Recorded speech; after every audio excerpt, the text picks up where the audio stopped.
Hai dan Assalamualaikum. Kami dari Kumpulan 4 ingin membentangkan tentang unit pemprosesan grafik iaitu GPU. Sebelum kita teruskan dengan lebih lanjut tentang GPU, mari kita kenali apa itu GPU terlebih dahulu. Unit pemprosesan grafik atau lebih dikenali sebagai GPU adalah salah satu komponen utama di dalam seni bina komputer. GPU ialah chip yang bertugas untuk memproses data grafik yang dihantar oleh CPU sebelum dipaparkan ke monitor. Unit pemprosesan grafik boleh jadi sama ada terbina di dalam papan induk ataupun dipakejkan dalam bentuk kad tambahan. Unit pemprosesan grafik yang dipakejkan dalam bentuk kad tambahan dikenali sebagai graphic card. Fungsi utama GPU adalah sebagai komponen yang dihaskan untuk memproses grafik yang akan dipaparkan di skrin komputer dengan kualiti yang tinggi. Penggunaan GPU dengan spesifikasi yang tinggi sangat diperlukan oleh seseorang yang bekerja di dalam bidang suntingan grafik dan desain. Begitu juga dengan penggiat animasi, pemain permainan video, serta aktiviti suntingan foto dan video. Mari kita kenal contoh-contoh GPU. Antara contoh GPU adalah seperti AMD dan Nvidia. Apakah kad grafik AMD? AMD adalah singkatan kepada Advanced Micro Devices dan dihasilkan oleh Radeon Technologies Group. Diasaskan pada tahun 1969 sebagai syarikat permulaan Silicon Valley, perjalanan AMD bermula dengan berpuluh-puluh pekerja yang memberi tumpuan kepada produk semikonduktor termaju. Daripada permulaan yang sederhana itu, AMD telah berkembang menjadi sebuah syarikat global yang menetapkan piawaian untuk pengkomputeran moden melalui pencapaian teknologi utama.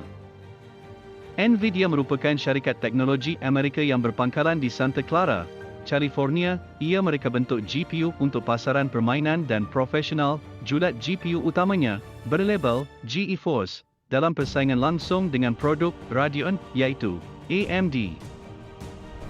Berikut merupakan antara jenis-jenis GPU keluaran Nvidia iaitu GeForce 256. GTX adalah singkatan kepada Giga-Texel Shader Extreme dan merupakan varian di bawah jenama GeForce yang dimiliki oleh Nvidia. Mereka pertama kali diperkenalkan pada tahun 2008 dengan siri 200 dengan nama Core Tesla. Produk pertama dalam siri ini ialah GTX 260 dan GTX 280 yang lebih mahal. Pengenalan kad ini juga mempengaruhi skema penamaan dan dari pengeluaran kad ini dan seterusnya, GPU Nvidia menggunakan skema penamaan yang mempunyai GTX GT sebagai awalan diikuti dengan nombor model mereka. Dengan setiap keluaran utama lain dalam siri ini, Nvidia menukar seni bina mikronya di mana kadnya berdasarkan iaitu siri 200 dan 300 berdasarkan seni bina Tesla, siri 400 dan 500 adalah berdasarkan seni bina Fermi dan sebagainya. RTX adalah singkatan untuk Ray Tracing Texel Extreme. Walaupun RTX berkongsi banyak inspirasi penamaannya dengan GTX, R untuk pengesanan sinar sebenarnya merupakan masalah yang agak besar. Khususnya, ia mengiklankan keupayaan kad grafik RTX untuk melakukan apa yang dipanggil pengesanan sinar masa nyata, yang merupakan pencapaian yang sangat mengagumkan jika anda tahu apa itu pengesanan sinar. Berbanding dengan kad grafik GTX, kad grafik RTX menambah dua perkakasan penting baharu, teras RT dan teras tensor. Teras RT digunakan untuk pengesanan sinar masa nyata yang dinyatakan di atas, manakala teras tensor digunakan untuk mempercepatkan pembelajaran mendalam I dan HPC, pengkomputeran berprestasi tinggi. Seperti yang anda boleh duga, tugas perkakasan yang diperlukan oleh teras RT dan tensor agak intensif. Skim sebabnya mereka memerlukan perkakasan khusus pada kad grafik untuk membolehkannya. Sebagai contoh, hampir setiap kad grafik moden mempunyai pengekod perkakasan H264 terbina dalam untuk membolehkan rakaman video berkualiti tinggi dan pemaparan terus daripada GPU tanpa terlalu membebankan prestasi keseluruhan.